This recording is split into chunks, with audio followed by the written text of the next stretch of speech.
That's right. And right now, Lincoln Avenue is shut down. I just spoke with Parma officers. They told me this is a very dangerous situation. Let me walk you through this. First off, we've got a down power line. They're called sliders. Here's what they do. They walk up when you're pumping gas, distracted. They open your passenger door, take out something like your wallet, and before you know it, they're gone. Lake effect snow, so they're snow bands. So they come and go, and you know, about 20 minutes ago, there was nothing. Now you can see whiteout conditions. Alyson, great work there. Thanks again. The money this organization raises helps families pay their bills, for example, so they can focus on their child in that time of need.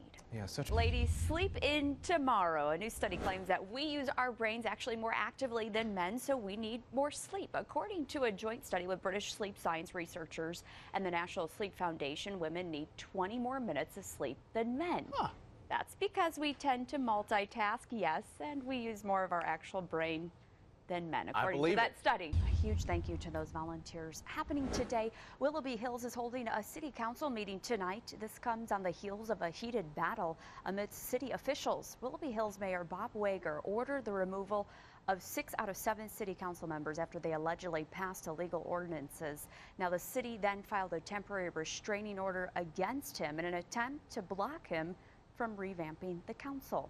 That meeting will take place tonight at 7. On Sunday, he of course announced he is going to take his talents to LA, but today is the first day he can actually sign that contract. As much as this stings, this is something we want to watch out for today, because it actually could be the first time we hear from LeBron since the announcement. If any news breaks, we will have it for you on the Cleveland 19 News app.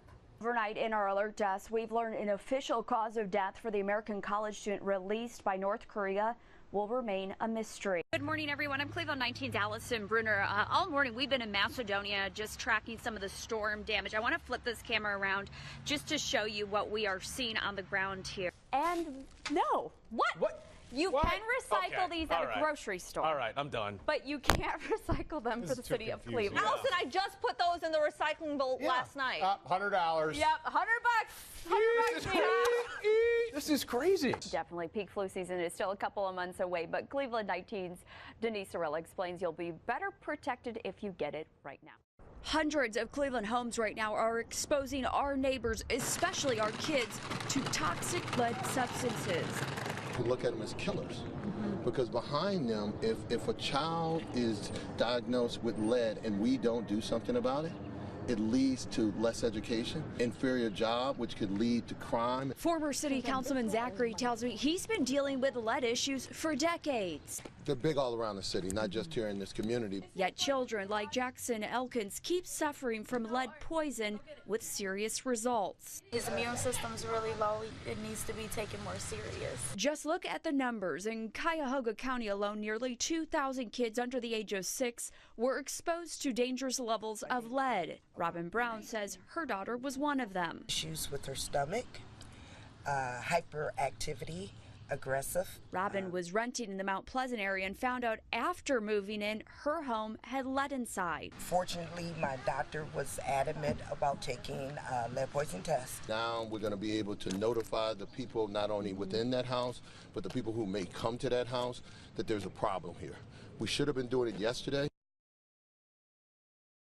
And this morning, we're still waiting for the city of Cleveland to actually release that full list of homes where they'll be posting those signs this morning. But, you know, they're saying 50 homes, but after talking with Zach Reed, it sounds like a lot more. Neighbors in the Lee Miles neighborhood here tell me that our reports are getting some answers. They're actually seeing officers hand out tickets for folks who are failing to stop at area stop signs. But neighbors tell me there's still some issues they got to work on. Take a look at this surveillance video. Our viewer, Al Tyus, shared with me just days ago. His camera captured 7 drivers in an hour here blowing through the stop sign at the corner of East 173rd and Invermere Avenue.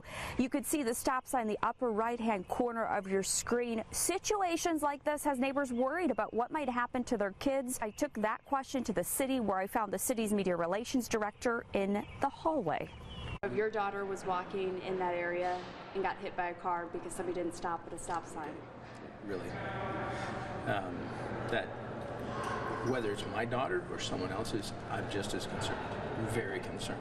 And again, reporting it is the first step. And but what I'm hearing is I know what you're hearing. Reported. I know exactly what you're hearing. I've heard you say that. And what I'm saying is, if they're not satisfied with what they're not getting back as far as response, please call higher. come here to City Hall or call to the Mayor's Action Center.